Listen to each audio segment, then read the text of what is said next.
नमस्ते बच्चों। आज हम पढ़ने वाले हैं हिंदी निकुंज पाठमाला का पाठ 5। मैं बनी हनुमान। यह एक हास्य कथा है। हास्य कथा का मतलब होता है कॉमेडी लेजेंड, मतलब ऐसी कहानी जिसमें कॉमेडी होती है या हास्य होता है। तो आइए शुरू करते हैं।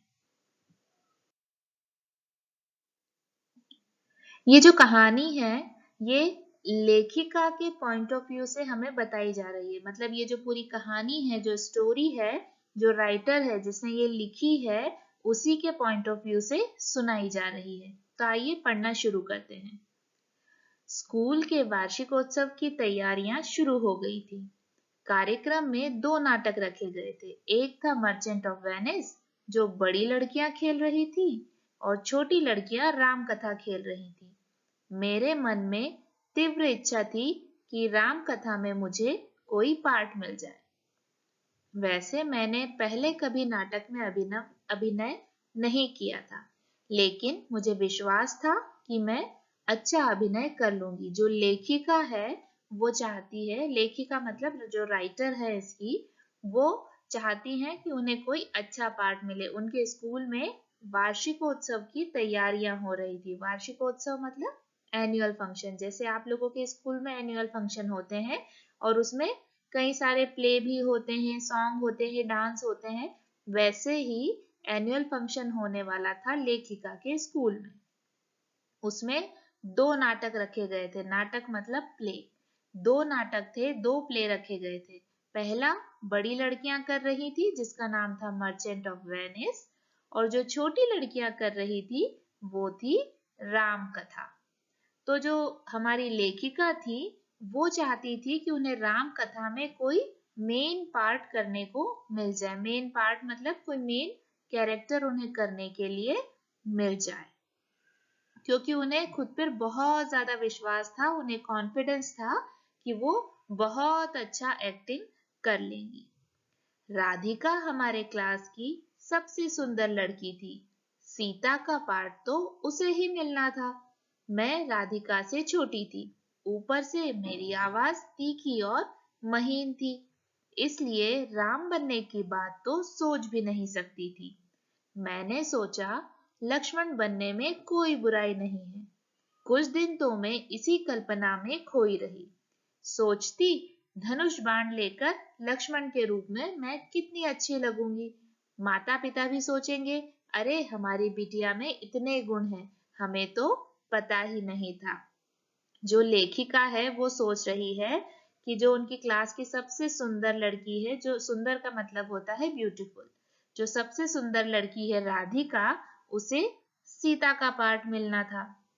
और वो जो थी उनकी हाइट राधिका से कम भी थी, और उनकी जो आवाज थी लेखिका की वो बहुत शार्प, तीखी मतलब शार्प, और महीन मतलब पतली, बहुत शार्प और बहुत ही पतली आवाज थी। इसलिए राम बनने की बात तो वे सोच भी नहीं सकती थी। फिर उन्होंने सोचा कि लक्ष्मण तो वे बन ही सकती हैं, क्योंकि हाइट भले ही कम हो तो लक्ष्मण का पार्ट तो शायद उन्हें मिल ही जाएगा।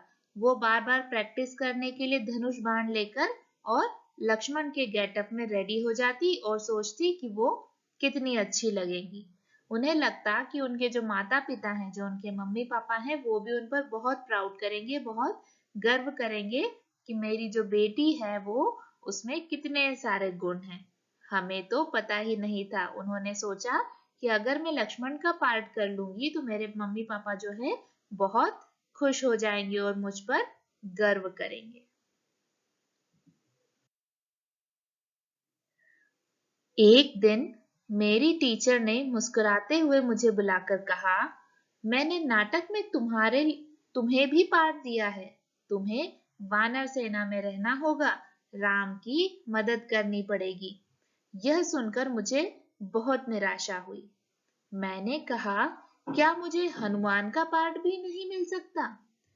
नहीं, तुम्हारी आवाज उसके लिए ठीक नहीं। जो एक बार क्या हुआ कि जो टीचर थी वो टीचर आई और टीचर ने लेखिका से कहा कि मैंने सोचा है तुम्हें भी राम कथा में कोई पार्ट दे देती हूँ, पर तुम्हें वानर सेना में रहना होगा।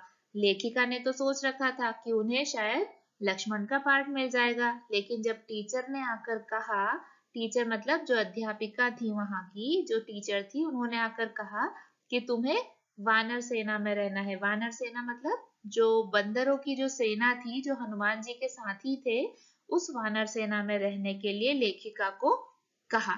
अब लेखिका जो कि बहुत बड़े बड़े सपने देख रही थी, वो ये सोचकर बहुत निराश हुई। निराश मतलब डिसअपॉइंट हो गई, उन्हें बहुत दुख हुआ। उन्होंने कहा, क्या मुझे हनुमान का पार्ट भी नहीं मिल सकता? उन्होंने टीचर से पूछा कि अगर मुझे लक्ष्मण नहीं बना रहे हो तो कम से कम मुझे हनुमान का पार्ट तो दे दीजिए। तो टीचर ने कहा, नहीं, तुम्हारी आवाज उसके लिए ठीक नहीं है। अब हनुमान तो इतने विशालकाय थे, इतने शक्तिशाली थे, तो टीचर जो थी उन्होंने कहा कि तुम्हारी जो आवाज है वो बहुत पतली है, तो तुम्हें हनुमान का पार्ट भी नहीं मिल सकता। अगले दिन नाटक का अभ्यास शुरू हो गया। मुझे तो बस अन्य वानरों के साथ उछल कूद मचानी थी और जोर जोर से रामचंद्र जी की जय, बजरंग बली की जय, श्री राम की जय, वीर हनुमान की जय बोलनी थी। अब नेक्स्ट डे क्या हुआ? नाटक का अभ्यास शुरू हुआ। नाटक मतलब जो प्ले था, उस प्ले का अभ्यास मतलब प्रैक्टिस, उस नाटक का अभ्यास शुरू हो गया। अब उसको ज्यादा तो कुछ कहना नहीं था, उन्हें सिर्फ इधर से उधर उछल कूद करनी थी और जोर जोर से जयकारे लगाने थे। कभी रामचंद्र जी की जय तो कभी बजरंग बली की जय, कभी श्री राम जी की जय तो कभी वीर हनुमान जी की जय। बस इतना ही उन्हें बोलना था।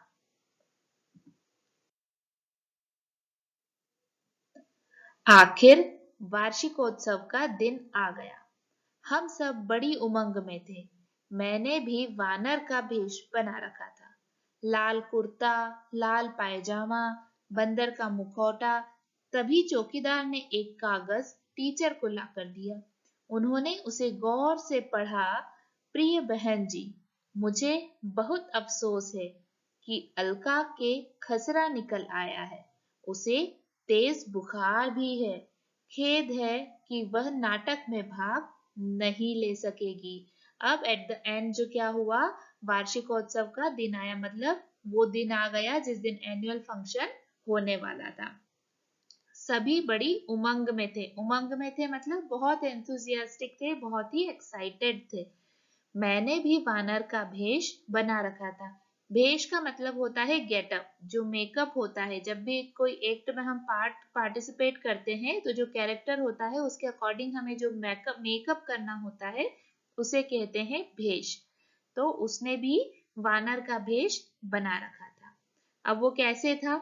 उसमें उन्होंने लाल कुर्ता पहना था, लाल पैजामा पहना था और बंदर का मुखौटा। मुखौटा मतलब मास्क। उन सभी को जो जो वानर सेना में थे उन्हें मास्क दिया गया था बंदर का। तभी चौकीदार ने कागज टीचर को लाकर दिया। चौकीदार मतलब जो वॉचमैन होता है, वॉचमैन ने एक पेपर लाकर और टीचर को दिया। उस टीचर में एक लेटर था, एक एप्लीकेशन थी। उसमें क्या लिखा था? उसमें लिखा था, प्रिय बहन जी, मुझे अफसोस है। अफसोस है मतलब, अफसोस का मतलब होता है रिग्रेट होना। हमारी किसी वजह से जो हमें दुख होता है, हमारी गलती की वजह से, उसे कहते हैं अफसोस, मतलब रिग्रेट होना। मुझे अफसोस है कि अलका के खसरा निकल आया है। तो जो लड़की हनुमान बनने वाली थी उसे खसरा हो गया। खसरा मतलब टाइफाइड। उसे खसरा हो गया। उसे तेज बुखार भी है, उसे बहुत हाई फीवर था। खेद है कि वह नाटक में भाग नहीं ले सकेगी। खेद होना मतलब किसी चीज का दुख होना। तो जो लेटर था उसमें लेटर में लिखा था कि अलका, जो लड़की हनुमान बनने वाली थी, उसे टाइफाइड हो गया था, बहुत फीवर भी था और वो नाटक में पार्टिसिपेट नहीं कर पा रही थी। नाटक में अलका हनुमान बनी थी। टीचर ने पहले तो इधर उधर देखा, फिर मुझसे पूछा, देखो, तुम हनुमान बनना चाहती थी ना, क्या हनुमान का पार्ट कर सकोगी? टीचर ने उससे कहा कि देखो, अलका तो अब नहीं आ पाएगी। तुम हनुमान बनना चाहती थी तो क्या तुम हनुमान का पार्ट कर पाओगी अभी? पार्ट मतलब उनका जो एक्ट है प्ले में वो कर पाओगी तुम? अब जो लेखिका थी वो तो बहुत खुश हो गई क्योंकि वो तो चाहती ही यही थी, है ना, और उन्हें खुद पर बहुत ज्यादा कॉन्फिडेंस था। मेरी तो इच्छा पूरी हो रही थी।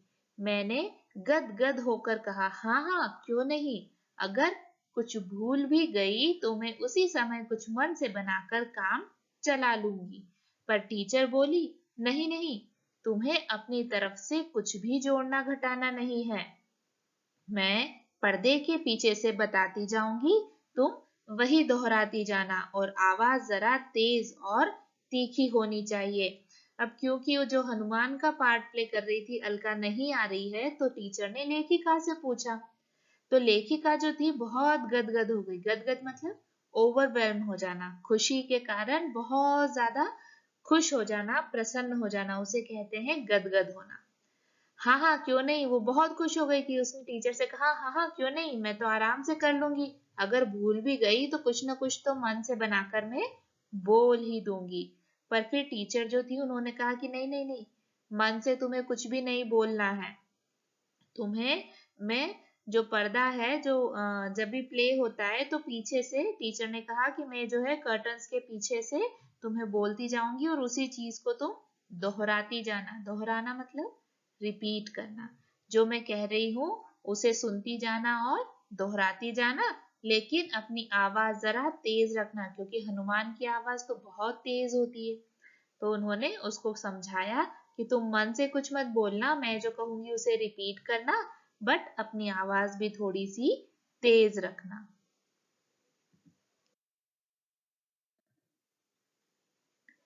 अच्छा कहकर मैंने सिर हिला दिया।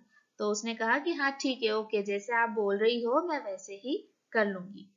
तीसरे दृश्य के बीच पर्दा उठा।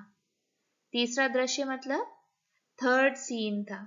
उस प्ले का थर्ड सीन तक वो लोग आ चुके थे और थर्ड सीन में हनुमान की एंट्री होने वाली थी। तो तीसरे दृश्य के बीच पर्दा उठा। ढोल पीटने की आवाज के बीच मुझे मंच पर धकेल दिया गया। मैं मुंह के बल गिरते गिरते बची। कुछ देर तक तो मुझे कुछ सूझा ही नहीं।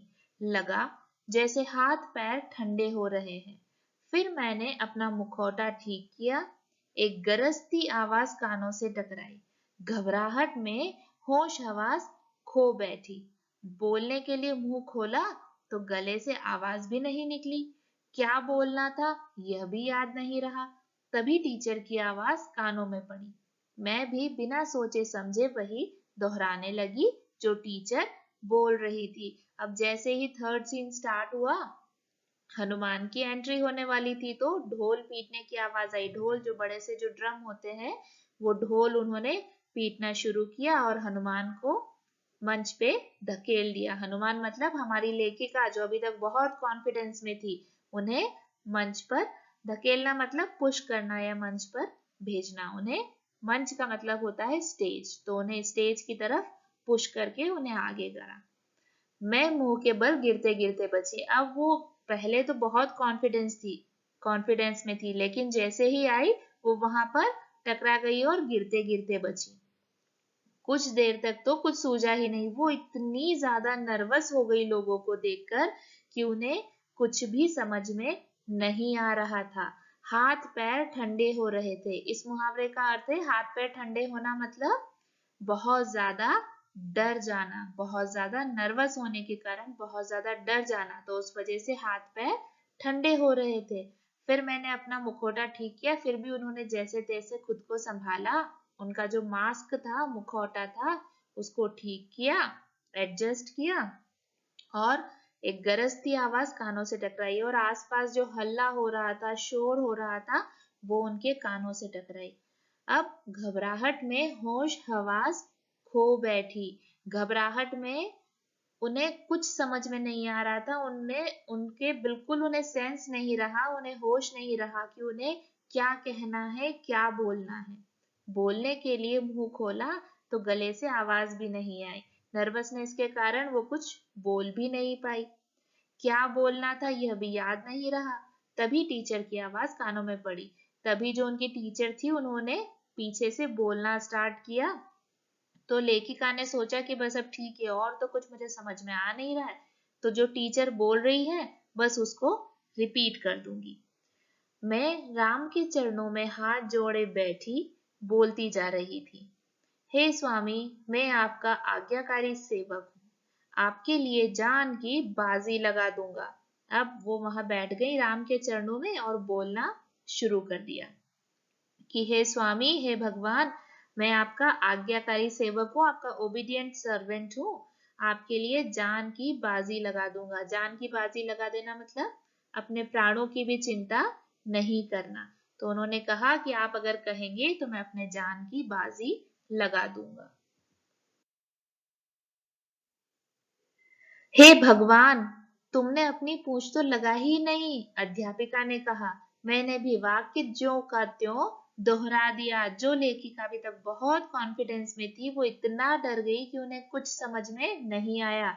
जैसे ही टीचर ने कहा कि हे भगवान, तुमने अपनी पूंछ तो लगाई ही नहीं, तो उस लेखिका ने, जो हनुमान बनी हुई थी, उन्होंने वही चीज रिपीट कर दी और श्री राम जी से कह दिया कि हे भगवान, तुमने तो अपनी पूंछ लगाई ही नहीं है। राम ने धीरे धीरे से कहा, बेवकूफी मत करो, पूंछ तुम्हें लगानी थी, मुझे नहीं, तुम उसे लगाना भूल गई हो। मैंने पीछे हाथ लगाकर देखा, अपनी भूल सुधारने के लिए बोली, मेरा मतलब अपनी पूंछ से ही था। अब वो इतनी डर गई कि जैसे ही टीचर ने कहा कि हे भगवान, तू पूंछ लगाना भूल गई, तो उसने, लेखिका ने वही चीज राम से बोल दी कि हे भगवान, आप अपनी पूंछ लगाना भूल गए। फिर राम जो बना हुआ था, उसने धीरे से कहा कि तुम भूल गई हो, मैं नहीं भूला हूँ। तो उसने फिर धीरे से हाथ लगाया और देखा, और फिर सोचा, थोड़ी देर रुकी, फिर कहा, मेरा मतलब अपनी पूंछ से ही था। अध्यापिका पीछे से कह रही थी, कूदो कूदो। मैंने फिर बिना समझे वही दोहरा दिया, कूदो कूदो। जैसे ही टीचर ने उसको इंस्ट्रक्शंस दिए कूदने के लिए, उसने कूदने की बजाय राम से कहना शुरू कर दिया, कूदो कूदो। अब राम ने डांट कर कहा, तुम कूदो। दोबारा अपनी गलती सुधारने के लिए मैंने पागलों की तरह कूदना शुरू कर दिया। तभी जोरदार हंसी के बीच पर्दा गिरा दिया गया।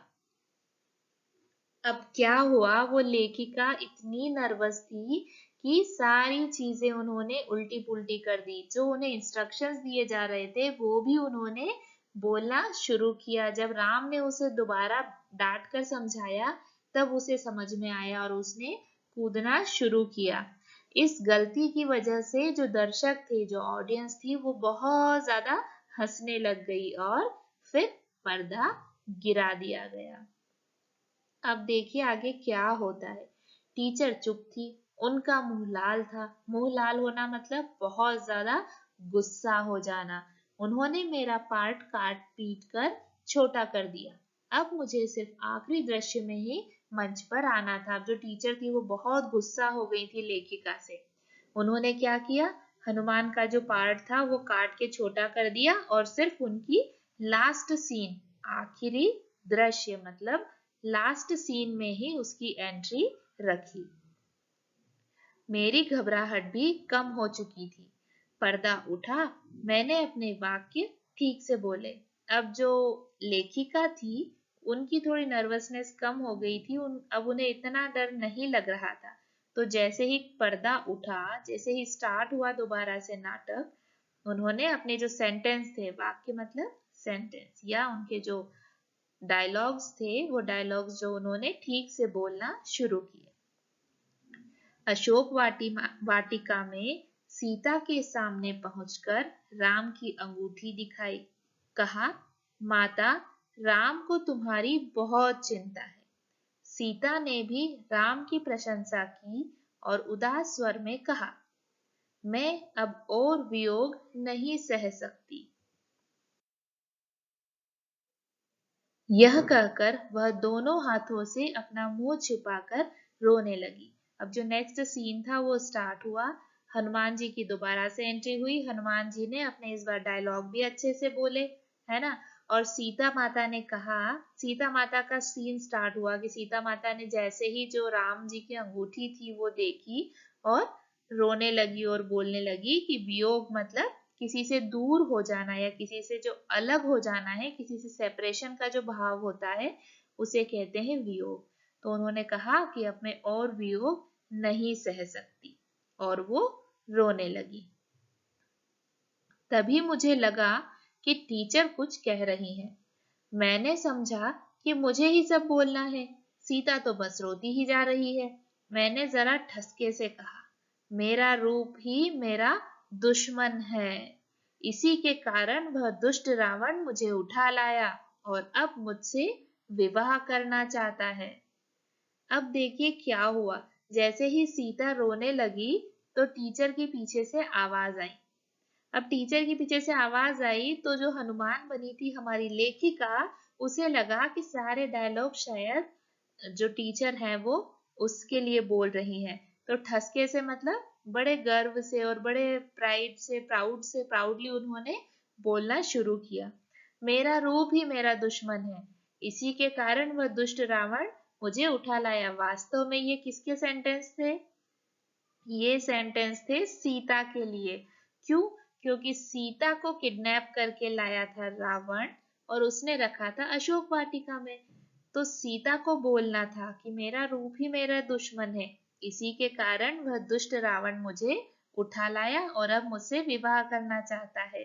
तो टीचर जो थी वो सीता को प्रॉम्प्ट कर रही थी, लेकिन हमारी लेखिका को लगा कि ये डायलॉग्स हनुमान के हैं, तो उन्होंने ये बोलना शुरू कर दिया।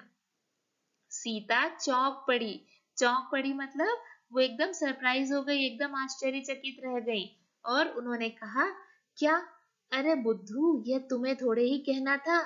मैंने उसकी सुनी अनसुनी की और अध्यापिका की बात ज्यों की त्यों दोहरा दी। अब जो उसने सीता ने उसे डांटा कि अरे बुद्धू, ये तुम्हारे डायलॉग नहीं है, ये तो मुझे बोलने थे। पर जो लेखिका थी हमारी, उन्होंने सुनी अनसुनी कर दी, मतलब उसे सुना ही नहीं, उसे इग्नोर कर दिया और उसकी बातों पर ध्यान ही नहीं दिया। और जैसा टीचर ने कहा, ज्यों का त्यों मतलब वैसा का वैसा ही वो रिपीट करती चली गई। अब सब देखने वाले हंस पड़े। मुझे अपनी भूल का एहसास हुआ। मैंने दांतों तले अपनी जीभ दबा ली। दांतों तले जीभ दबाना मतलब अपनी गलती का एहसास हो जाना। तो जैसे ही लेखिका को पता चला, क्योंकि जैसे ही सब लोगों ने सुना कि ये तो सीता की जगह हनुमान बोलने लगा कि मुझे रावण उठा लाया और मेरा रूप ही मेरा दुश्मन है और रावण मुझसे विवाह कर लेगा, तो ये सब देखकर जो ऑडियंस थी वो दोबारा से हंसने लगी और ऑडियंस की हंसी सुनकर लेखिका को एहसास हुआ कि उन्होंने गलती की है। अचानक स्टेज पर सभी जोर जोर से कहने लगे, महाराज की सवारी आ रही है, महाबली रावण पधार रहे हैं। अब हो रही है स्टेज पर रावण की एंट्री। 6 इंच ऊंची एड़ी के जूते पहने विशालकाय रावण को अपनी तरफ आते देख मैं तो हक्की बक्की रह गई। हक्की बक्की रह जाना मतलब डर जाना या घबरा जाना। अब जैसे ही अनाउंसमेंट हुआ कि महाबली रावण, महाबली मतलब शक्तिशाली, शक्तिशाली रावण पधार रहे हैं, और रावण क्योंकि बहुत बड़ा था, विशालकाय मतलब बहुत बड़े शरीर वाला था, तो जैसे ही उसकी एंट्री हुई तो रावण को अपनी तरफ आते देख जो हनुमान थी हमारी लेखिका, वो बहुत ज्यादा डर गई और घबरा गई। उसकी ऊंची एड़ी का तब तक मुझे पता नहीं था, क्योंकि जो रावण बना था उसने हाई हील्स पहन रखी थी ताकि वो बहुत बड़ा दिखे। अब जो राधिका, जो हमारी लेखिका थी, लेखिका को ये नहीं पता था कि उसने हाई हील्स पहन रखे हैं। वो तो इतना बड़ा शरीर देखकर और बहुत ज्यादा डर गई। रावण के हाथ में तलवार चमक रही थी, उसके हाथ में तलवार थी, वह मेरी तरफ बढ़ा आ रहा था। उसकी गरजदार आवाज ने मुझे बुरी तरह चौंका दिया। अब जैसे ही रावण ने अपनी जोरदार आवाज में लगाई आवाज, तो वैसे ही जो हमारी लेखिका थी वो बहुत डर गई। रावण ने क्या कहा? रावण ने कहा, यह कौन पिद्दी है? इसने हमारे राज्य में घुसने की हिम्मत कैसे की? पिद्दी मतलब जिसका आकार बहुत छोटा सा होता है, एकदम टाइनी होता है, उसे कहते हैं पिद्दी। तो रावण ने हनुमान की तरफ इशारा किया और कहा, यह कौन पिद्दी है जिसने हमारे राज्य में, हमारे स्टेट में, मेरी लंका में घुसने की हिम्मत की है? मुझे उसका जवाब गुस्से में देना था। मैं पवन पुत्र हनुमान हूँ, श्री राम का दूत हूँ, लेकिन रावण तो मुझ पर चढ़ा ही आ रहा था। उसने अचानक अपनी तलवार उठाई और मेरी तरफ लपका। मैं चीख पड़ी, नहीं नहीं, मुझे मत मारो, मैं हनुमान नहीं हूँ। अब जैसे ही रावण को अपनी तरफ आते देखा, तो जो हनुमान बनी थी हमारी लेखिका, वो डर गई। असल में उन्हें जो था जवाब गुस्से से देना था, पूरी ताकत और शक्ति से देना था। क्यों?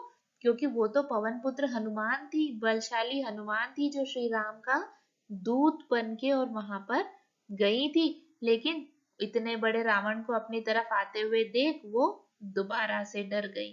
और उन्होंने क्या कहा? उन्होंने कहा, मुझे मत मारो, मैं हनुमान नहीं हूं।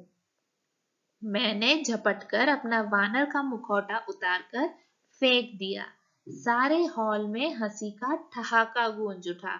गुस्से में टीचर स्टेज पर आई और मुझे घसीटकर बाहर ले गई। अब तो हॉल में दर्शकों का हंसते हंसते बुरा हाल हो गया। तो क्या हुआ एंड में? एंड में जहां पर हनुमान को उसे बहुत गुस्से में रिप्लाई करना था, वहां हमारे जो हनुमान जी हैं, हमारी लेखिका है, वो डर गई। अपना जो मुखोटा था, मास्क था, उतार कर फेंका और डर कर चिल्लाने लगी कि मैं हनुमान नहीं हूं, मुझे मत मारो। तो पूरा जो हॉल था वो हंसी के ठहाकों से गूंज उठा, मतलब सब लोग जोर जोर से हंसने लगे। और जो टीचर थी वो गुस्से में स्टेज पर आई और हनुमान को, हमारी लेखिका को पकड़ा, घसीटते हुए स्टेज से बाहर ले गई।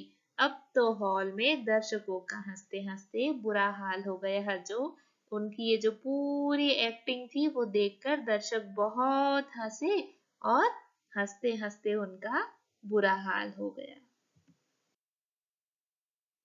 तो बच्चों, ये थी हमारी हास्य कथा। इस हास्य कथा से हमें कुछ सीखने को मिलता है। क्या सीखने को मिलता है? कि कल्पना करने और वास्तविकता का मुकाबला करने में बहुत अंतर होता है। जैसे हमारी जो लेखिका थी, पहले बहुत कॉन्फिडेंट थी कि अरे नहीं, मुझे राम नहीं बन सकती, मैं सीता नहीं बन सकती, तो कम से कम लक्ष्मण तो मैं बन ही जाऊंगी। फिर लेखिका को उन्होंने वानर सेना में डाला तो वो बड़ी उदास हो गई। बड़े कॉन्फिडेंटली अपने टीचर से बोली कि नहीं नहीं, मुझे कम से कम हनुमान तो बना दो। जब उन्हें हनुमान बनने का चांस मिला, तो जब रियलिटी उनके सामने आई, इतने लोगों के सामने स्टेज पर जाकर जब उन्हें एक्ट करना पड़ा, तब उन्हें जाकर एहसास हुआ कि वो जो इमेजिन कर रही थी, अब ओवर कॉन्फिडेंस में थी, वो सारा कॉन्फिडेंस उनका झूठा था, मिथ्या था। और जो रियलिटी होती है वो हमारे इमेजिनेशन से कहीं ज्यादा अलग होती है, डिफरेंट होती है। जल्दबाजी, तनाव और आत्मविश्वास की कमी से काम बिगड़ जाता है। इससे हमें ये भी सीखने को मिलता है कि अगर हम किसी चीज को जल्दबाजी में, तनाव मतलब स्ट्रेस या टेंशन में, और आत्मविश्वास की कमी मतलब कॉन्फिडेंस की कमी, पहले उन्हें ओवर कॉन्फिडेंस था लेकिन स्टेज पर आकर उनका सारा कॉन्फिडेंस चला गया, बहुत ज्यादा नर्वस हो गई और जल्दी जल्दी में उन्होंने क्या कहा, जो भी टीचर बोलती गई बस उसको रिपीट किया। ये भी नहीं देखा कि ये सीता का पार्ट है या फिर वो इंस्ट्रक्शंस दे रही है, बस जो भी टीचर ने कहा वो बोलती चली गई। तो उससे उनका पूरा प्ले जो था वो खराब हो गया।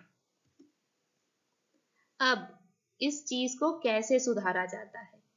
निरंतर अभ्यास द्वारा ही हम अपने आत्मविश्वास को बढ़ा सकते हैं। हम अपने कॉन्फिडेंस को कब बढ़ा सकते हैं? जब हम रेगुलर प्रैक्टिस करें। ये चीज सिर्फ एक स्टोरी तक ही सीमित नहीं रहती है, ये हमारी लाइफ में भी इम्प्लीमेंट होती है। कैसे? कि हमें जो रियलिटी है उसको समझना चाहिए, सिर्फ अपने इमेजिनेशन में आकर, और ये ओवर कॉन्फिडेंस में कभी भी नहीं आना चाहिए। अगर हमें कई सारे लोगों के सामने एक साथ आना पड़े, एक ही बार आना पड़े बहुत लोगों के सामने, तो हड़बड़ाहट नहीं करनी चाहिए, नर्वस नहीं होना चाहिए, और हमें कॉन्फिडेंस रखना चाहिए। सेल्फ कॉन्फिडेंस कब आता है? सेल्फ कॉन्फिडेंस तब आता है जब आप किसी चीज के लिए बार बार प्रैक्टिस करते हैं। मान लीजिए आपका एग्जाम है, अगर आप अपने एग्जाम के लिए अच्छे से प्रैक्टिस करेंगे तो आपको डेफिनेटली सेल्फ कॉन्फिडेंस, आपका आत्मविश्वास जो है वो बढ़ जाएगा। लेकिन अगर आपने अभ्यास नहीं किया है, प्रैक्टिस नहीं की है, तो आप में कॉन्फिडेंस की कमी होगी। तो बच्चों, आज के लिए इतना ही। धन्यवाद।